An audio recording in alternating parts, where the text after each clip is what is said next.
Assalamualaikum warahmatullahi wabarakatuh. Sekarang kita masuk waktu sejarah, iaitu untuk hari Senin, ya, hari Senin 8 hari bulan,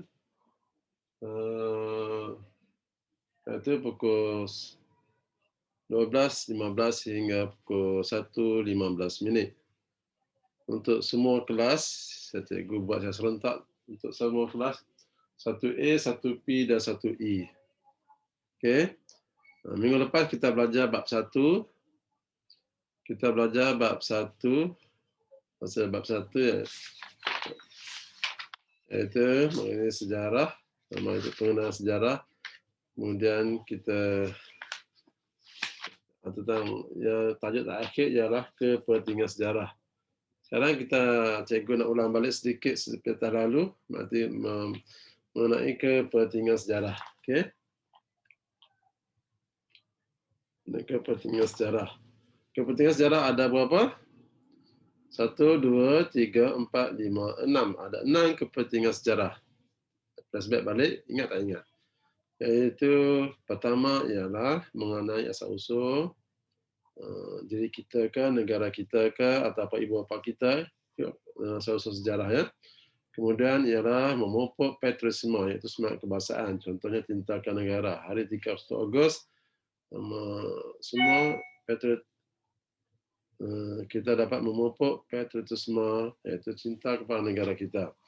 Yang ketiga, mengambil iktibar. Mengambil iktibar maksudnya bila berlaku kesilapan iaitu sejarah, kalau benar itu satu-satu kesilapan, kita tak perlu lagi mengulangi perbuatan yang sama.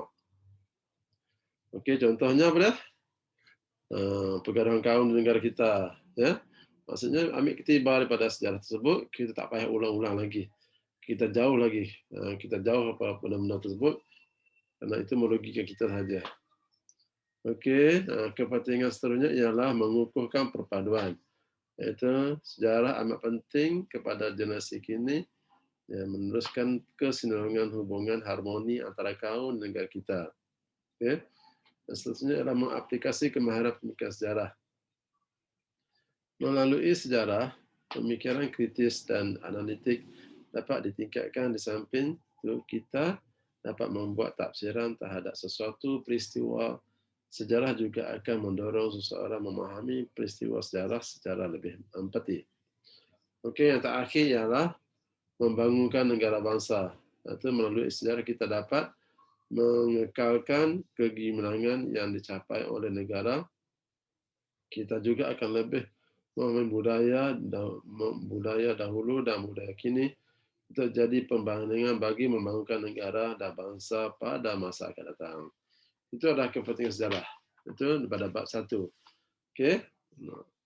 Cikgu harap kamu semua baca dan rajin membaca sejarah, kena rajin baca baru boleh ingat. Okey, seterusnya dah habis bab 1, kita pergi ke bab 2. Bab 2 apa dia? Tengok buku teks muka surat 24 bab 2. Buka buku teks. Okey, muka surat 24 bab 2. Iaitu muka surat 24 bab 2 ialah zaman air batu. Zaman air batu, nampak gambar-gambar ni, dunia bumi dahulu adalah sangat sejuk, tak seperti sekarang. Dan hampir semua diliputi oleh salji, diliputi dengan ais, kerana sangat sejuk. Okey, berjuta-juta tahun dahulu, maka berlakulah perubahan cuaca, maka dunia sekarang seperti sekarang. Ya, ada iklim sejuk, ada iklim panas, ada iklim tak hujan langsung, ada iklim gurung, ada iklim khatulistiwa, ada iklim Mediterranean. Semua itu perubahan-perubahan iklim tersebut akan memberi corak kepada kehidupan manusia dari segi kegiatan ekonomi ke, tanaman, semua berbeza. Okay, peternakan juga berbeza. Okay. Kalaulah dunia dari dulu sampai sekarang tak berubah, maka kita tak boleh hidup. Banyak sangat air batu buat ni. Ini cikgu buat cleaning ni. Itu air batu. Okay. Sekarang ni hanya tinggal di kutub utara, kutub selatan saja air batu macam ini. Itu pun sudah hampir semua bercair kerana pengaruh oleh cuaca. Nampak tak? Air batu meliputi sebahagian kawasan bumi. Sebahagian itu separuh lah. Ya? Cuba sinopsis, cuba pergi muka surat 26, ya. 26. Kita tengok dunia kita. Dunia kita pada zaman dahulu. Macam mana zaman dahulu dunia kita? Okey.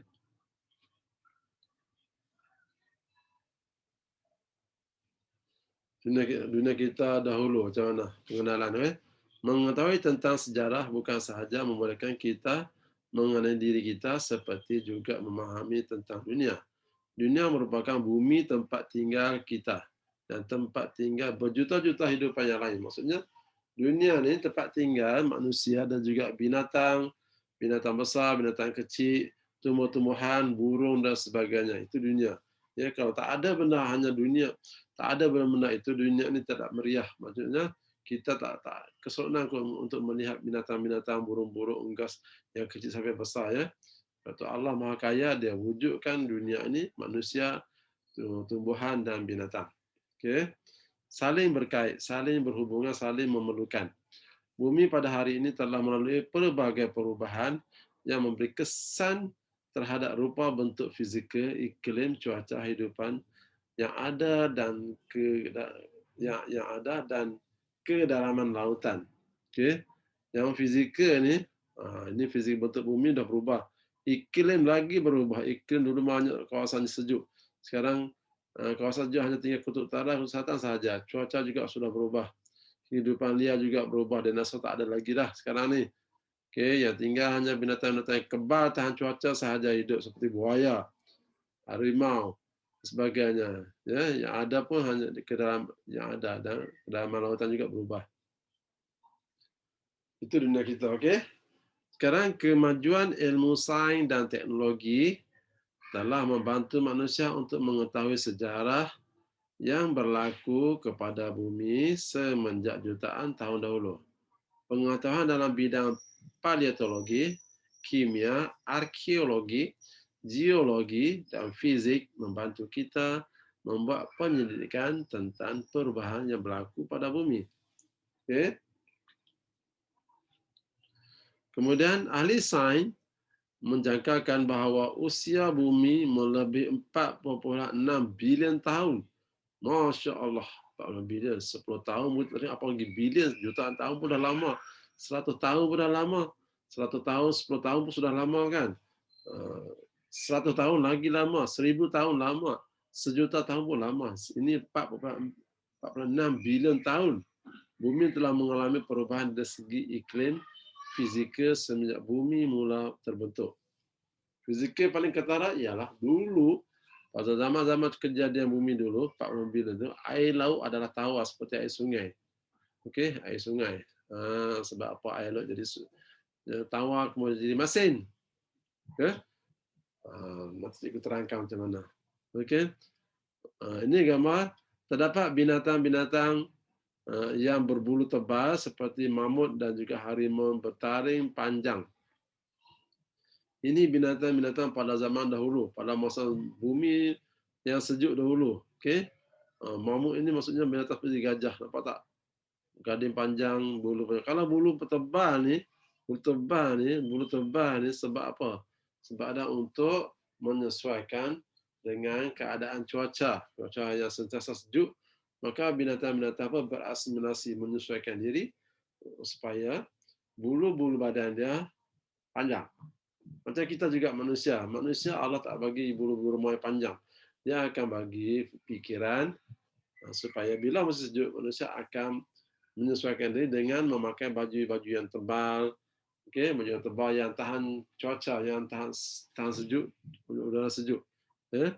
Kalau binatang tak boleh pakai baju, dia kena Allah akan bagi berbulu lebat macam ni. Manusia dah pakai baju tebal semua untuk menahan pada cuaca sejuk. Tengok gajah dah, gading dia pun dah lain. Gajah dah. Harimau zaman dulu macam mana? Harimau taring panjang, kemudian ni apa ni? Bison. Bison tak berubah, ya. Bison sekarang ni tanduknya kecil. Bison tu dalam TV ada. Tanduknya kecil. Semua binatang ini sekarang masih ada. Bison ni, ya. Sekarang masih ada, tapi dah berlaku penyesuaian diri. Itu adalah tentang dunia kita. Okey, dunia kita ni maksudnya kita berkongsi dunia ini, iaitu manusia, binatang dan tumbuh-tumbuhan. Tanpa manusia, tanpa tumbuh-tumbuhan, binatang dan manusia tak boleh hidup. Okey. Tanpa binatang dan manusia, hutan pun tak boleh hidup. Okey. Tanpa pokok, tanpa manusia, binatang-binatang lain asalnya boleh hidup. Okey. Tapi manusia tak boleh hidup tanpa binatang dan tumbuh-tumbuhan. Sebab itu Allah turunkan asal kejadian bumi ini, dunia ini, Allah jadikan mula-mula ialah air. Kemudian tumbuh-tumbuhan. Sampai berjuta-juta tahun dia akan jadi tumbuh-tumbuhan. Kemudian dah berjuta tahun baru dia buat binatang. Buat binatang untuk makan tumbuh-tumbuhan tersebut. Sebab binatang bila ada, dia sudah ada makanan dia. Apabila tumbuh-tumbuhan dan binatang sudah ada, baru Allah lahirkan manusia di atas permukaan bumi. Makanan sudah ada, tumbuh-tumbuhan, binatang. Bila manusia nak hidup, dia akan ikhtiar dan bunuh binatang, kemudian dia makan daging-daging tumbuh-tumbuhan.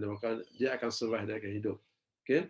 Sebab itulah Allah buat, Allah jadikan binatang dan tumbuh-tumbuhan dahulu. Kemudian Allah ciptakan manusia. Okay? Mengenai kenapa air laut pada zaman dahulu tawar ialah, okay, ceritanya adalah macam ini. Air laut, air semua sungai di dunia akan mengalir terus masuk ke laut. Terus masuk ke laut. Kemudian akan berlaku proses sejatan di permukaan laut. Lama-kelamaan proses sejatan. Air sungai yang dialirkan masuk ke dalam laut itu, dia akan bawa garang galium daripada bumi-bumi di mana-mana. Semua air sungai yang masuk ke laut membawa garang galium ke laut.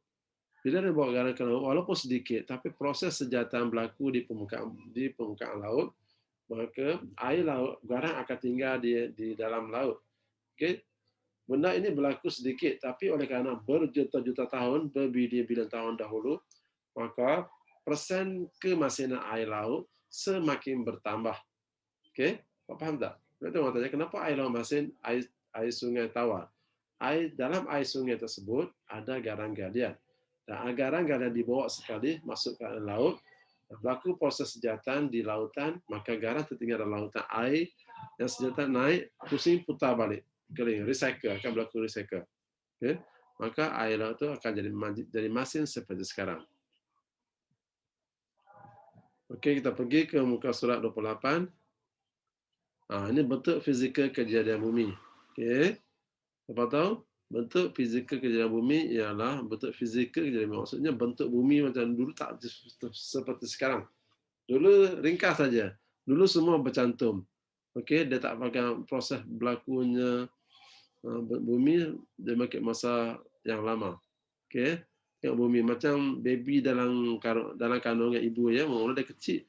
Makin lama makin besar, makin besar, makin besar, makin besar, makin besar, kemudian akhirnya lahir. Lahirlah bumi seperti sekarang. Ini contohnya baby dalam masa 1 bulan. Ya, ini masa dalam 2 bulan, ini 3 bulan, 4 bulan, 5 bulan, 9 bulan. Okey, contohnya seperti itulah.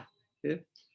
Okey, bumi 650 juta tahun dahulu tiada hidupan. Kan kita ada hidupan kan? Tiada hidupan. Bumi 390 juta tahun dahulu, air laut masih tawar. Maksud, air laut masih tawar. Okay? Wujud hidupan seperti ikan dan amfibia. Allah akan menjadi bagi hidupan binatang di laut juga di dalam hutan, di daratan. Untuk semua, untuk manusia makan. Ya, untuk manusia, bukan untuk orang lain. Ya, bagi binatang yang kecil besar, binatang besar makan binatang kecil, dan manusia juga tumpang makan binatang. Ya. Kemudian, bumi 195 juta tahun dahulu, zaman Jurassic, dan hidupan utama ialah dinosaur. Okey, saya nak tanya awak. Untuk tingkatan 1A, 1 Pro dan 1E, mengapa dinosaur pupus? Saya bila mengajar dalam kelas, saya sentiasa tanya ini. Mengapa dinosaur pupus? Hanya tinggal fosil saja, tulang-tulang dia saja, Jurassic Park pupus ya. Mengapa? Pertama, dinosaur ialah sejenis binatang berbadan besar, berkepalanya kecil, lehernya panjang. Kemudian dia bersifat terlalu sensitif dengan alam, terlalu manja, dia tidak seperti buaya, kan? Dia tak seperti buaya dan binatang lain. Dia kalau dia duduk di lembah-lembah, okey, bila berlaku kebakaran dia tak dapat lari, dia akan mati. Kemudian mulutnya kecil, badannya besar. Dia memerlukan makanan yang banyak untuk menampung badan dia, perut dia. Tapi mulutnya kecil, dia berarti dia terpaksa makan makanan 24 jam tanpa henti. Makan untuk menampung badan dia. Okey, bila berlaku bencana alam, dia sangat sensitif. Misalnya gempa bumi, kebakaran, dia akan mati dahulu. Okay? Dia mati bukan kerana dibunuh oleh orang, manusia, tapi dia mati oleh kerana bencana alam. Okay. Kalau mesti buaya, berlaku bencana alam, dia boleh hidup dalam air. Berlaku macam mana pun dia boleh hidup sebab buaya adalah binatang yang tahan lasak. Tapi dinosaur tak. Dinosaur dia sebenarnya binatang yang tidak tahan lasak, sebab itu dia meninggal, mati, pupus. Yang kita tengok hanya fosil saja. Okey, 4, bumi 94 juta tahun. Tahun dinosaur mengalami kepupusan. Rupa bentuk bumi pula kelihatan. Masa ni dinosaur dah pupus. Okey.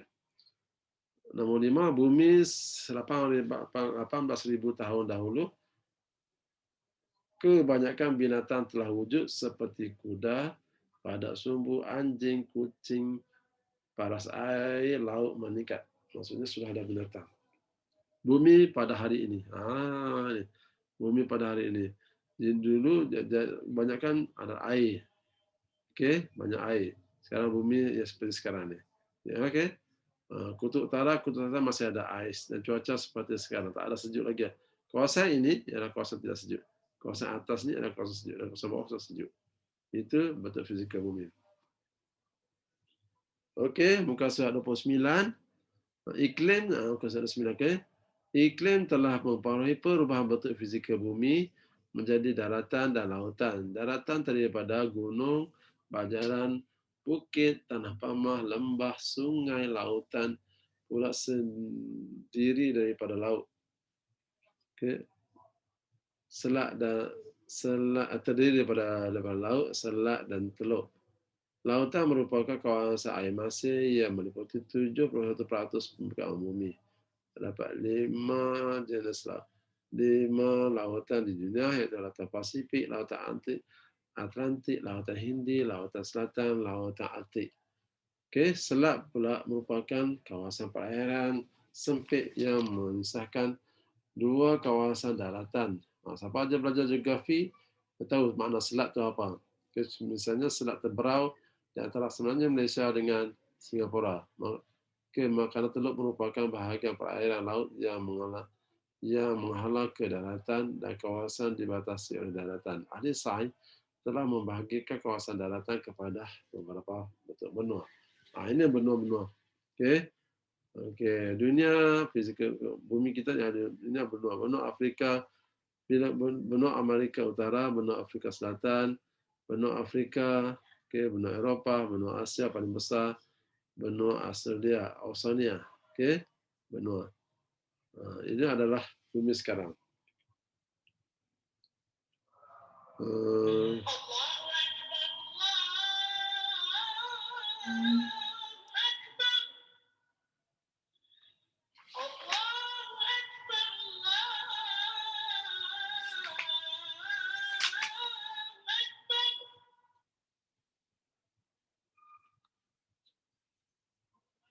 Sekarang kita mau pergi ke halaman 30.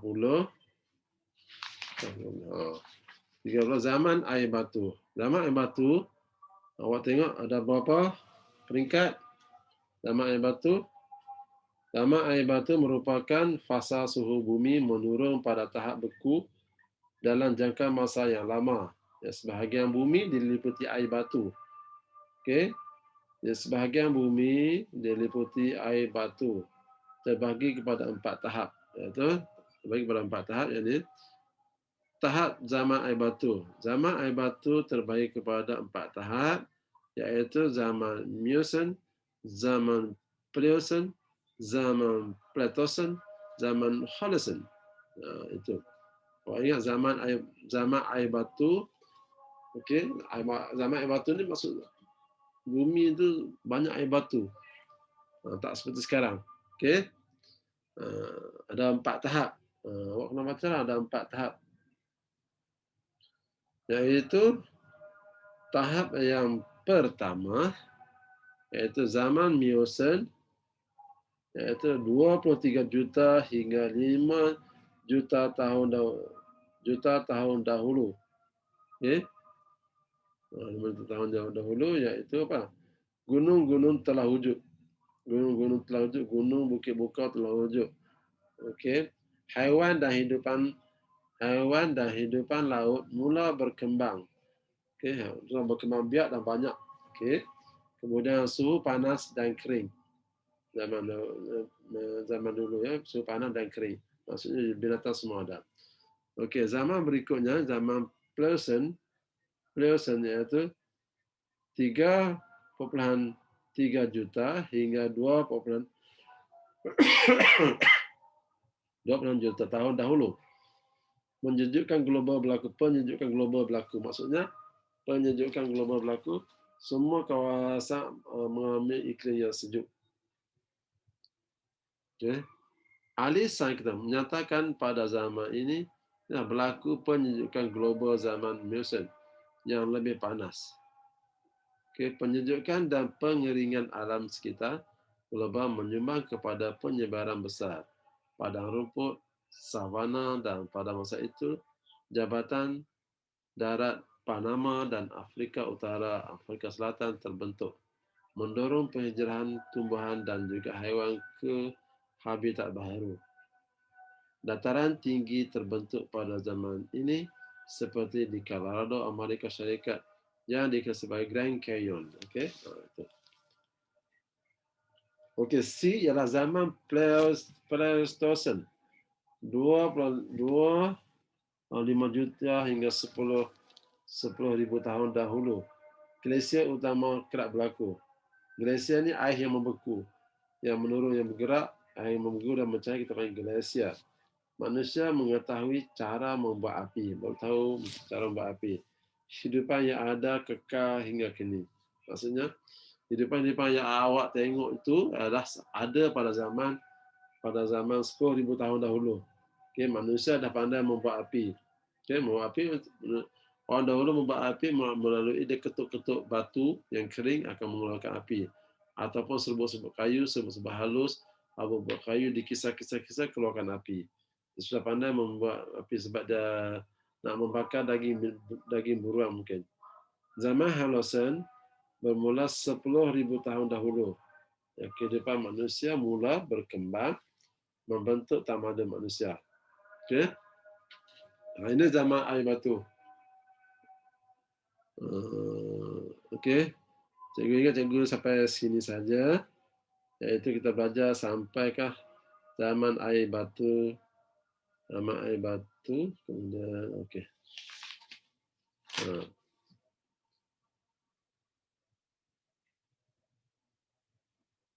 Paris masa sekejap. Okey, sampai sini nanti saya akan memberi zaman batu daripada saya akan beri ini. Okey, zaman yang batu. Ini kita dah berapa empat kita masa ni. Hari ini kita belajar mengenai zaman air batu, iaitu dunia kita. Dunia kita ialah bentuk fizikal bumi. Kemudian akhir sekali kita belajar tentang zaman air batu. Okey, cikgu ulang balik. Zaman air batu ada 4 peringkat, iaitu peringkat pertama ialah, cikgu ulang lagi ya.